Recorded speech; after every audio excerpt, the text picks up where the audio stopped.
لا تحصوها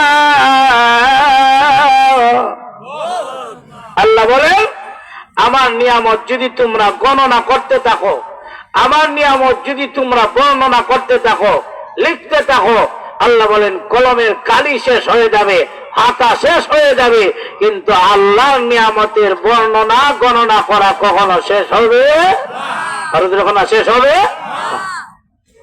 আল্লাহ বলেন বান্দা কত নিয়ামত দিলাম, বাহিরে চাওয়ার দরকার নাই, তুমি তোমার নিজের দিকে তাকাও, তোমার দিকে তাকাও, তোমার এই যে বডি আছে এটার দিকে চাও, তখনই দেখবা কত নিয়ামত।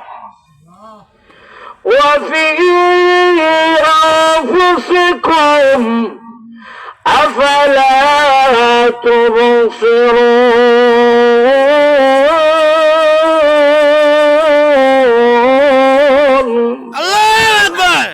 আল্লাহ বলেন তোমার দিকে তুমি